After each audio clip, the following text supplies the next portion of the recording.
I returned home with a delay. Some circumstances arose that opened up another world for me. I saw something that shook my inner self, and I wanted to share my discovery with my sweet Mandy. Oh, I forgot to introduce myself. My name is John Lincoln Farm.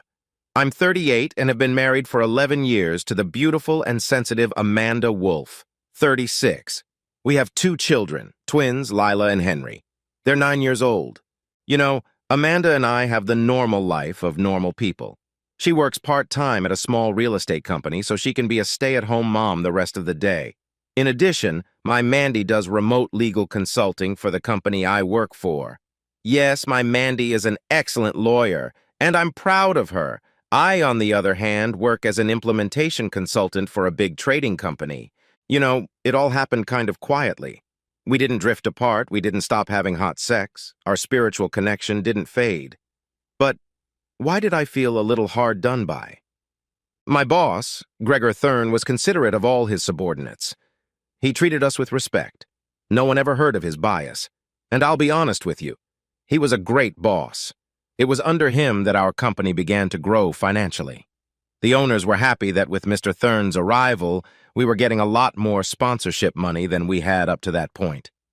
I should also tell you that Mr. Thurn bought a nice house in the neighborhood where Mandy and I lived. We weren't neighbors, but we became a little closer. My life changed when one day my car did not want to start. I agree that it was my fault, but the weather was not the best to whine about my stupidity. And that's when Gregor Thurn came to the rescue. He'd already gotten into his car and seen my pathetic attempts to drive home. "Mr. Farm, what's wrong?" He walked confidently over to my car, even though the rain was already getting heavier. "Mr. Thurn, this pile of iron here has decided to punish me today." I was angry at the car, but the boss's attention was nice for me. "Then move quickly to my car. I can't leave you here. Get your things, Mr. Farm." Mr. Thurn quickly turned around and went back to the interior of his car. I took everything I needed and hurried after my boss. And just in time, as I closed the car door, the dams of heaven burst. "Oh, you're right on time, Mr. Farm. Although with this weather, we'll have to drive a little longer. I can drop you off at your front porch, so no worries." Gregory Thurn was an imposing man, aged 48, living in a happy marriage with his wife Rosa, who was a housewife. "John, may I address you by your first name?" My boss gingerly steered the car. "Oh, I agree, Mr. Thurn. It'll be easier for us that way." I was glad that my boss and I were getting a little closer. Not a friendship yet, but I was pleased to be singled out. "Then, John, you can address me by my first name, too." Gregory smiled. We talked about politics, about our families. Gregory was an interesting man. Well, I'll tell you, I didn't think I was a fool either. You know, John, sometimes there comes a time in our lives when we need someone to help us choose a new path to a better life. I have plenty of examples from my past, and I never pushed away a helping hand from people who really helped me. Also, I have always helped others because it is interconnected. You help, you help. Gregory was sincere. Suddenly, his cell phone rang. Gregory set up his Bluetooth headset to talk. "Yes, dear Rosie, hi. Oh, it's pouring like a bucket. Bye? Okay, yes, I understand. Oh, I want you to meet a coworker of mine today. Honey, you always get it right. Bye, I love you." I realized that his wife must be older than my Mandy, and I guess they've been married a lot longer than I have. But there was so much genuine love in their conversation. "John, I need to stop by the market for a few minutes. My lovely Rose is asking me to buy a bottle of wine for dinner. I'll be back quickly. You sit in the passenger compartment of the car." Gregor smiled. "Oh, of course. Excuse me, Gregor, but how many years have you and Rosa been married?" I didn't want to be intrusive, but I was curious. "We've been together for 20 years. 20 happy years. We have 3 kids, they're in college, they come to visit us on vacations, and that gives Rosa and me the distinction of being happily newlyweds. We're on a permanent honeymoon now, if you can call it that." He was so happy as he told me of his marriage that I felt a prick of slight envy. But it was a kind feeling. "And Mandy and I have been married for 11 years, but We've cooled off a bit, if I may say so. I decided to be frank with my boss, too. Oh, John, believe me, a lot of couples go down that road. But I think you'll need to do something to make the fire of your feelings flare up with even more vigor. I'll explain it to you later, but right now I'm going to run out and buy some wine for my lovely wife. Gregor stopped in front of the market. He quickly got out of the car and, taking in the wave of rain, ran under the awning. I waited for him and thought that he was indeed right. Mandy and I need to do something so that we don't drown in the ordinariness. But what could such a happy man advise me? Although I was sure that advice would be the right one for me. Gregor returned in a few minutes. He was cheerfully complaining about being soaked through to his underwear. We didn't start talking about my question. I figured that Gregor would explain it to me himself. We chatted about something all the way to my boss's house. He promised to drive me to my lodgings, but he wanted to change first. Okay. When we entered his house, we were greeted by a beautiful woman. I couldn't even be sure how old she was. She was well-groomed, beautiful, interesting. But the fact that she met us in a short dress pleasantly surprised me. "Sweet Gregory, you're completely soaked. I'm sorry, it's because of my forgetfulness. I should have bought wine yesterday. I'll make it up to you later, honey." It sounded like some sort of sci-fi movie to me. "Oh, absolutely, honey. Meet John. This is John, my employee. A nice young man." Gregory smiled. "Rosie, buy John a coffee. I'll be right back." Gregory hurried into the bedroom to change his clothes, and the landlady introduced herself to me with a smile. "My name is Rosa, but Johnny, I'll let you address me as Rosie. My husband likes to call me that." The woman gave me a hand to greet me. "My pleasure, Rosie." I tried not to show that sometimes I couldn't stop myself from being tempted to look at her cleavage, and Rosie noticed it. "Come on into the kitchen, big boy. I'll make you some coffee. Oh, and my Greg needs coffee to warm up, too. If you don't mind, I'll add a little whiskey to your drink. It'll help you warm up faster. Should Greg take you back to your place?" Rosie didn't give me a second thought. She was so courteous to me that I was already forgetting that I had just met her. Her gorgeous ass was probably worth getting lost in time. "Joni, you're not even answering me. What's wrong with you, boy?" Her hand came down on my arm, and I realized that I was already sitting at the table in their kitchen. My coffee was in front of me. "I'm sorry, Rosie. I was rude." I felt genuinely sorry for being caught doing something unacceptable. "Joni, I'm pleased you're looking at me. Believe me, when a woman is interested in men, it's only a plus to a woman's happiness. But Joni, tell me honestly, did you like what you saw?" Her actions were quite natural, and the question was very ordinary. "To be honest, Rosie, yes, I liked what I saw, and I can only say that I am kindly envious of your husband. Gregor is a lucky man to have you." My words sounded sincere. "I like you, sweet Joni. I think I'll accept that you like me too." Rosie laughed. "Here I am. Did you make me coffee too, darling?"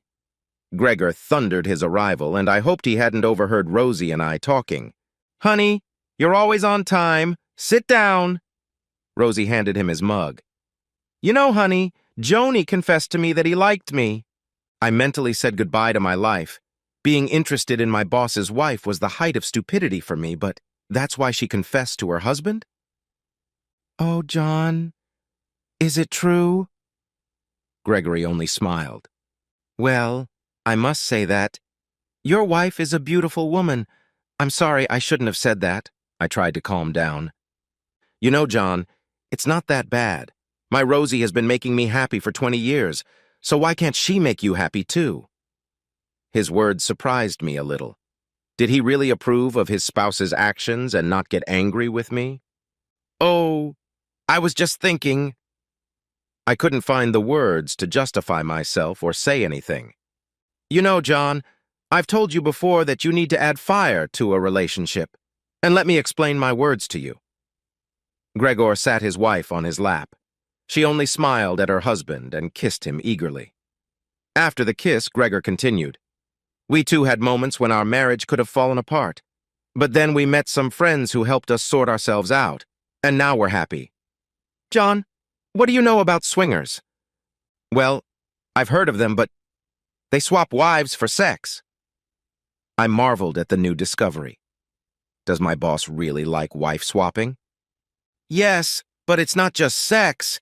It gives us an opportunity to bring that fire that will be hotter for our relationship. Don't think we're overplaying or cheating on each other. No, it's just that during our encounters with our friends, we get an energy that brings exactly what we need into our bed. Rosie and I are madly in love with each other. We can't be without each other, and that's fine. Gregor looked at his wife and received another heated kiss from her. But you're not jealous of her partners? I was interested. And then, as proof of his words, Rosie got up from her husband's lap and walked over to me. She kissed me eagerly, kissed me the way she had kissed her husband recently. As you can see, John, Rosie and I trust each other, and we trust our friends, Gregor was explaining to me, but I almost didn't hear his words. I was just enjoying the kiss Rosie pulled me into. I finished making dinner, but my husband wasn't home yet. The rain had already subsided a bit, but I couldn't reassure myself John was never late for work, especially not for 2 hours. But we had agreed to trust each other and not call anyone unnecessarily, and then I heard the sound of the door opening. It was my husband, but he had come home with his boss. I knew Mr. Thorne because I worked remotely for his company. He was a nice man, but I didn't think he'd come to our house today, and I didn't know my John was on good terms with his boss. I'm sorry, dear. My car decided not to start today, so Gregor helped me get home. John smiled and tried to kiss me. We'd never done that in public, and I dodged a direct kiss on the lips. My husband's kiss landed on my cheek. Mrs. Farm, your husband and I are a little late, but you'll forgive us already. I noticed that Gregory, as my husband called him, was looking at me with a look that could be taken as appraisal. I held back from objecting. It was unpleasant to me. I don't think one could so easily look at one's subordinate's wife and evaluate her as a woman one would like to sleep with.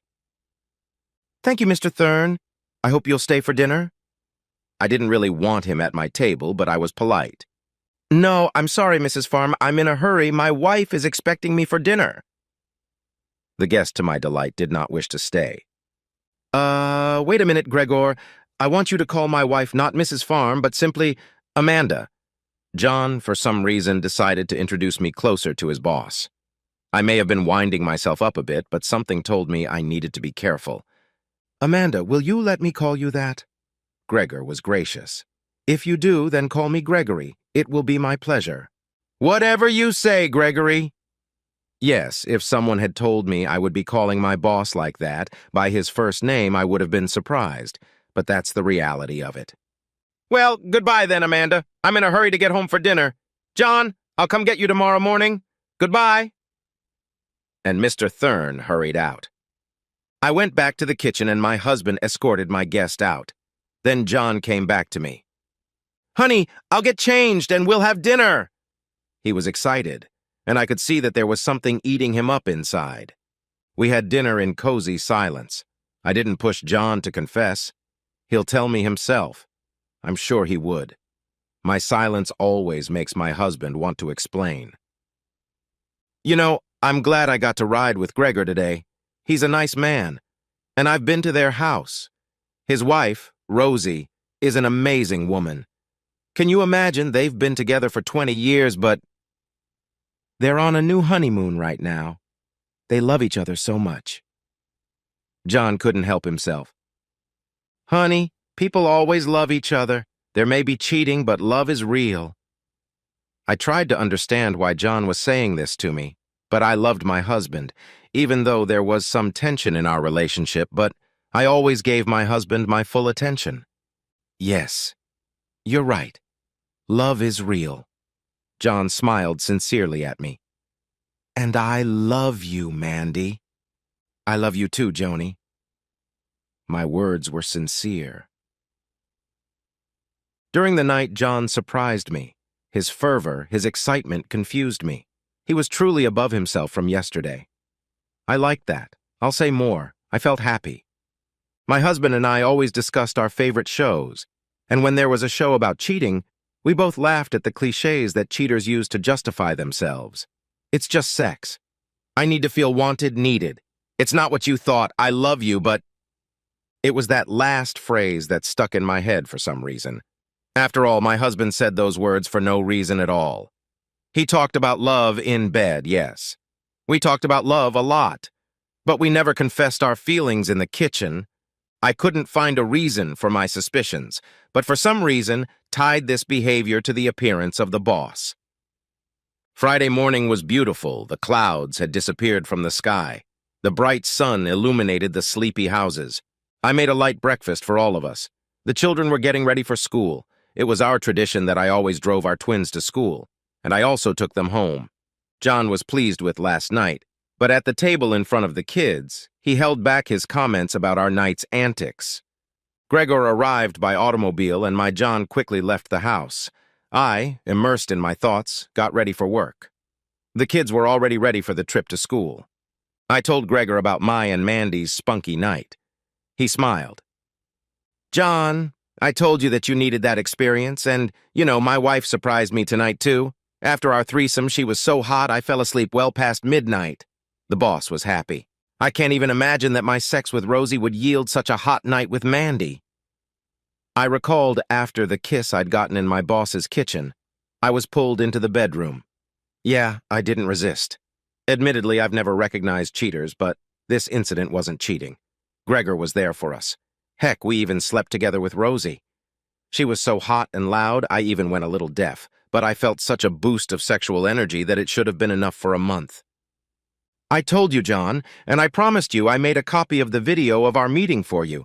You'll need to talk to Amanda this weekend. Rosie and I will enjoy meeting with her as well, and our friends will support us. Admittedly, our new sponsors are some of our partners. They trust us. And they'll trust you, John. Gregor confessed to me, and I felt I had become a close friend to my boss. I called my mechanic, and he came to make repairs to my car.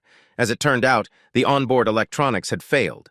But it was fixed, and I was free to go about my business without attracting any extra eyes that might be interested in such a close friendship with my boss. Yes, Gregor was right. I would need to talk to Mandy. I couldn't let her down, but the very idea of my wife having sex with another man disgusted me. I wasn't comfortable thinking about it yet, but I'd probably have to get over it. After all, I was having sex with Rosie. After lunch, I got a call from Mandy. It turned out that her mother was having health problems, and my favorite wife and kids had gone to visit her. I will say that my mother-in-law lived in another county, 120 kilometers away from us. I informed Gregor that I would not be able to talk to my wife this weekend, but he was not surprised. He didn't see it as a problem, but informed me that he was having a new meeting at his house tomorrow. There would be another couple. Gregor inquired if I would like to join them. It would be a great way to show trust in front of friends, and I agreed. Mandy and the kids wouldn't be home until Sunday evening, so I was ready for an adventure. After a little work on Saturday morning, I called Mandy. I was curious to hear about my mother-in-law's health. Oh, and I wanted to hear from my favorite wife. Oh, honey, how are you? I smiled as I introduced my wife. I missed her. Mom's doing better, but the doctor said she has to be careful. I think Mom just likes the doctor himself, a fine man of her years, a widower. My mom seems to have a crush on him. Mandy chuckled. Yes, my wife's mom lost her husband 2 years ago.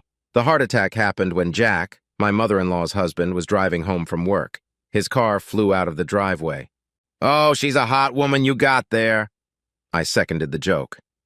I've been invited to dinner tonight. My boss and his wife are hosting their friends. Would you mind, honey? I needed to let my wife know about the meeting, because she could call home on the landline at a time when I wouldn't be there. Well, of course, darling, but remember, I own what you gave me when we were married. Mandy implied as I promised her to keep myself and my love for her, and I smiled. I would always love her, and she would feel my feelings with renewed vigor. I'll be there on Sunday. Bye. Kisses, Joni. I was glad. I could fill myself with energy again today.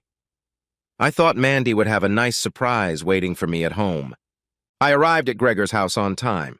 They were already waiting for me. Oh, Joni, my boy, it's good to see you again.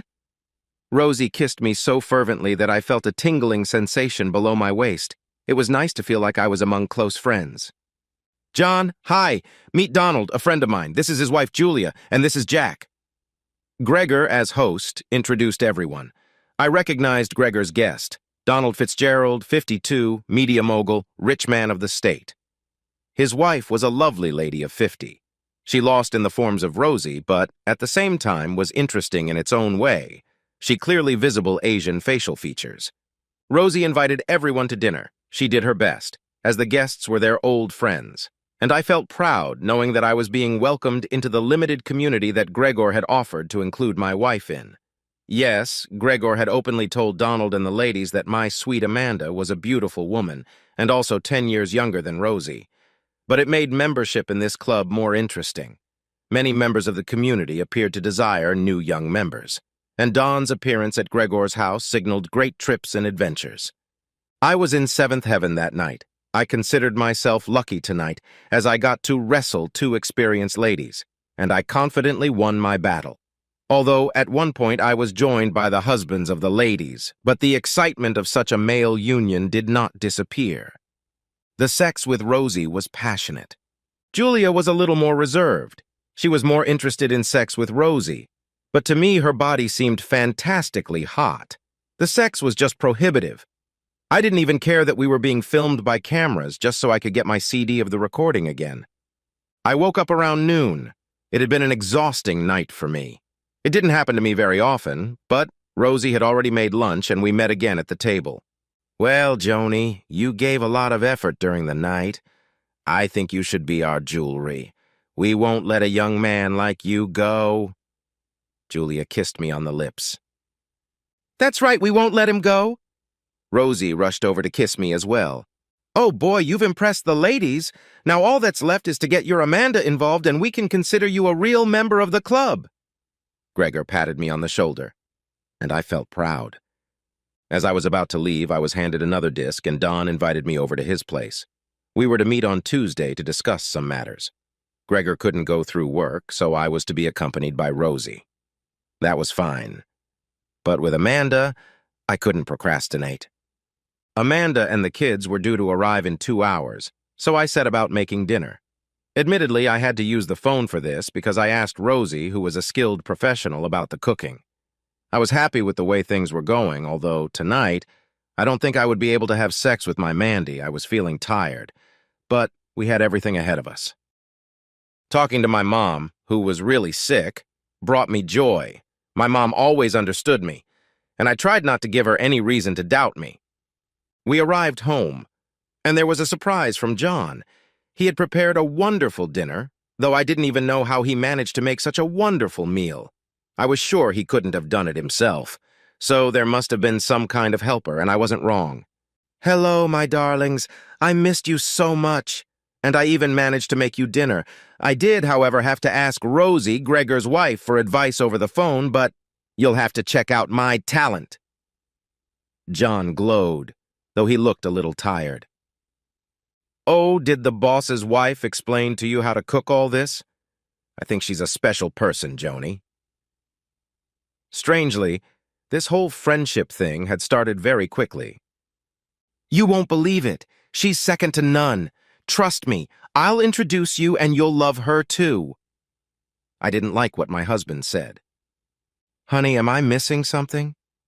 I looked into Joni's eyes, but he continued to smile. I'll explain it all to you when we're in the bedroom. Yeah, I guess I needed to be prepared for all sorts of options, but I had to know the truth. In bed today, John wasn't very convincing, but he was trying. I wondered why 2 days of rest didn't give him the energy to please me more, but I accepted that too. I wanted to know something about his dinner at the boss's house, but my Joni fell asleep. He just passed out, like he'd been shot by some sniper. I decided to follow his lead and fell asleep too. No, I'm not letting him go in the morning without an explanation. I'm going to make him tell me everything. I woke up first thing in the morning. I have to get breakfast ready, get the kids up. It was all the routine I was used to. Johnny was a little earlier than usual, so it was up to him to tell me everything. Hi, sweet Mandy. He kissed me, which surprised me. No, I liked his gentleness and kisses, but What happened to the guy I married? Hey, honey, you almost fell asleep on top of me last night. I gave him a bait and switch. Oh, I'm sorry, honey. I was a little exhausted. I promise I'll make it up to you. John smiled, looking into my eyes. I'd like to talk to you. The common phrase made me a little tense. Usually words like that are said if they want to say something very unpleasant. Have you heard of swingers? John, not having heard my comment on his offer to talk, decided to surprise me even more. Swingers? Are they the ones on the swings? I thought I knew a lot about my husband, but where did he get his interest in couples who swap wives? Ha ha, joker! I mean the ones who swap wives. John drank his coffee and looked at me. Well, I don't even know. Wouldn't it be cheating for a man to have sexual contact with another man's wife? John and I didn't think there was any way to justify cheating. Well, honey, what if such an experience is good for everyone? Say, what if our sex lives would be better if we were more tolerant of swingers? John didn't see me tense up. Let's just say, honey, I've always been monogamous, and I'm very jealous. So I'm not sure I can imagine such socializing. Do you understand me? I was sure John was up to something, but to do something like this, that I couldn't even imagine. I've got 2 videos, Mandy, and it was so hot in there. John held out 2 CDs to me.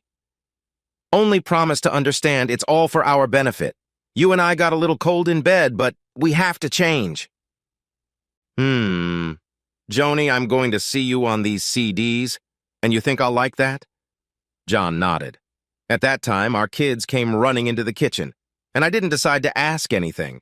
I had already visualized everything I should see on those discs. I was in a great mood. I gave 2 CDs of me. Mandy should familiarize herself with them, and I'm hoping for the right answer. She must understand me, for it should increase the flame of our love. We'll be happy. True, we had a problem. In order to go out with other couples, we would need to hire someone to watch the kids. Things were great at work. I was once again convinced that our boss really is the best. At the end of the day, Gregor reminded me about the business trip tomorrow. He was convinced that I would be up to the task. He smiled, remembering what I was going on this business trip for. Have you spoken to Amanda yet? Gregor waited until all the staff had started to pack up to go home. Yes, and even left her those 2 discs. She promised to watch and think about it. I think she'll accept. After all, it's being done for us. I considered the matter at hand. Mandy must, you see, must accept. The main thing for you is not to press her. Let her think it over calmly. Rosie already has your tickets, so you'll need to be at the airport in the morning. See you on Wednesday. You should be at work, John. Gregor shook my hand. I drove home as usual. The mood was great. I only had to tell my wife about tomorrow's trip. Being friends with Donald should pay big dividends for us. Hi, Mandy. I walked over to my wife to give her a kiss, but she was gnawing on a carrot. You see, I'm allergic to that root vegetable, so I backed off. Joni, hi. I'm sorry, I'm allergic to carrots, and I forgot about your allergies. Mandy didn't look very guilty, but those allergies were mine, not hers. Dinner will be in half an hour. Go get ready. Yes, she has a knack for showing me my place. In our family, she often took over the major moments of our lives. I loved it, as my wife did it because she was home more often. Over dinner, we talked about the kids' issues at school, complained about being tired. It was business as usual. When the children went up to their rooms, I cautiously asked my wife, Honey, did you watch those discs? Yes, I'll be honest, I didn't think I'd see you on the other side of adult movies. My wife, clearing the table, didn't turn to me, but I knew she was joking. You were a real stud there, and Mr. Fitzgerald in the second video, he must be because you can't mistake him for anyone else. No, I'm just sure he's a happy man. Well, as you can see, this will help us rekindle our flame so we don't lose each other, dear. It turns out that Gregor and his wife had a period of stagnation, too, but it worked for them. You remember how hot I was on Thursday? It was because of my first meeting. It was just really hot. Well, I think 2 people should play in this game. You're going to have sex with women. I think they like you. But I'll have to have sex with men, too. Donald, who's almost the same age as my dad, would love to play with me, and Gregor wouldn't mind either. I frowned. Actually, I wasn't yet used to the idea that my Mandy would have to get under someone outsider's thumb. Yeah, do you think it's necessary? I pondered strenuously. Yes, because those are the rules of this game, darling. Mandy turned to me. There was the carrot in her mouth again. Well, I'll ask Rosie tomorrow. Oh, I forgot. I'm going to visit Donald Fitzgerald tomorrow. I'll be accompanied by Rosie. I don't think you'll be offended, darling. I thought back to tomorrow's trip. Well, I guess you'll bring another disc, and I'll forgive you. Mandy went into the bedroom. She stopped on the steps and said, "Could you sleep in the guest room tonight?" I nodded in response and thought Mandy should be given time and space to conceptualize our idea. In the morning, I got up as usual, but Mandy, having left my dinner on the table, set about getting the kids ready. There was some sort of event with my parents today. But I have to go to my friend Donald's house. I hailed a cab and drove to Gregor's house. Rosie was already waiting for me, and we quickly drove to the airport. An hour and a half later, we landed in the state capital. After going through security, we drove to Mr. Fitzgerald's house. Julia met us. She wore a light dress that revealed a lot, and I knew what covered-up places this woman kept. We dined at a restaurant. I'd never been to a restaurant like this in my entire life. It was top class. I wish my Mandy could have seen it. She would have been pleased at the swanky look of the place. And then it started what we had come for. There was no one new, just the four of us. And we had plenty of time to develop our best sides. In the morning, Rosie and I rushed to the airport. I had to get to work on time. I couldn't get home until after work, and then I remembered that I hadn't called my wife yesterday. That had never happened to me in our years together, so I felt guilty. "Hi, Mandy. I was a little busy yesterday, I'm sorry. I'm going to work from the airport, and then I'm coming home. I miss home and the kids and you so much.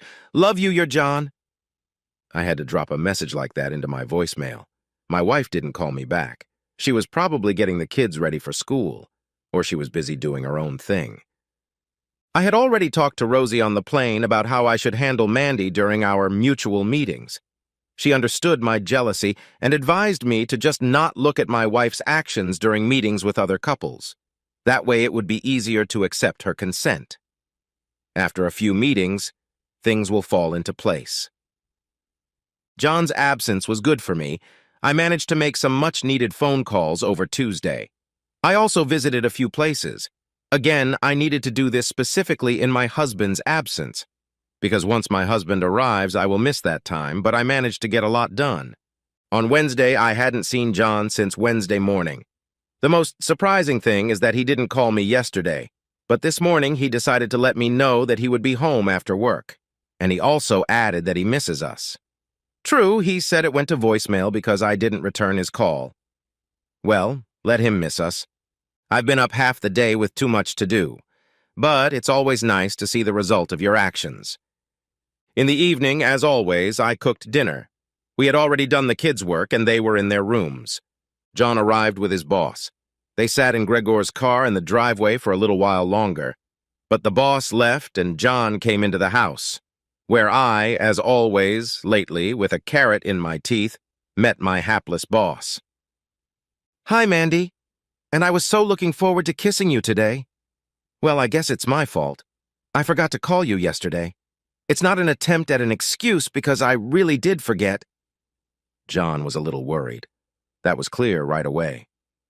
"Well, what's the matter, darling? Dinner's in half an hour. Get ready." And I was back in the kitchen again. Yes, I was angry, but this anger was of a different origin. But let my John not know yet. Hopefully my surprise would be a pleasant one for him. He again had to agree to sleep in the guest bedroom. I never moved his stuff into the shared bedroom. I wanted a break from bad thoughts. Thursday morning, John asked at breakfast if I had thought about what he said. "Yes, I'm still thinking, Joni, and I promise you you'll have my answer by Saturday."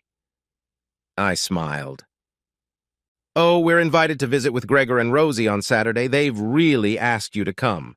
We talk about you often, honey." Johnny was pleased with life when he heard that he would have an answer by Saturday.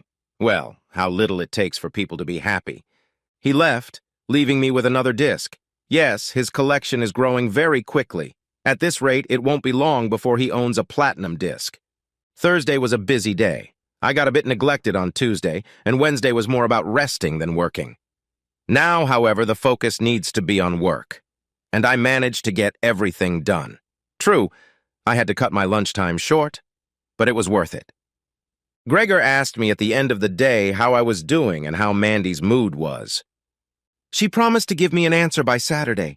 I think she realizes how much can be opened up by our meetings. She's a smart girl I have, believe me, and I gave her your and Rosie's invitation to join you for dinner on Saturday. I was glad my boss was thinking about our arrangements. You know, we might even offer to get her involved. Rosie offered to give her some stimulant. There are drugs like that. We have Julia as a doctor, and she knows a lot about these drugs. Gregor gave me a little puzzled confession. Well, it wouldn't look like rape. You see, she's a lawyer and can settle these kinds of issues very quickly. I wouldn't risk doing anything to my Mandy, but I think Gregor will do it after all. Mate, it'll be fine. My boss smiled broadly.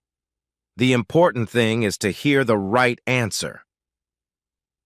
At home, nothing changed. Mandy's critical days had started, and once again I wasn't allowed to show my ardor. I felt bad, but a woman's natural need could not be ignored. So I slept in the guest bedroom again. Friday morning, Mandy fed us all breakfast and hurried off with the kids to run her errands. I headed to work. You know, when you sit at a monitor for a long time, nothing seems to be happening around you. But at one point, I felt something unusual. Everyone around me was silent. I took my eyes off the monitor and saw a beautiful young woman. She asked Gregor something, and he pointed at me with a smile. The young woman walked confidently over to my desk and smiled. Are you John Farm? Yes, I am John Farm, I admitted. With a quick glance at the staff, I looked at the girl again. To whom do I have the honor of speaking? And then I heard the most amazing words I never even thought I would hear addressed to me. John Farm, you have been served. The girl placed a weighty envelope on the table in front of me. I couldn't find the words to say anything in response. And the girl took a picture of me and the envelope on her phone camera, and smiling at me, went to the exit. I looked around. Everyone was trying to do their job, as if they hadn't heard the words the stranger had said. Gregor was probably surprised too, but he was on the phone with someone at that moment. Yes, John was served with the divorce papers. I think he'll understand my response to his offer to be a member of the swing club. And the invitation to his boss's house made sense too. I was sitting in the office of my divorce lawyer. The nice woman was a real shark in her field. I was already convinced of this when she called Donald Fitzgerald and told him that her client was going to publicize some aspects of the personal life of a respected citizen. Donald tried to argue a little for the sake of propriety, but realized that he had something to lose.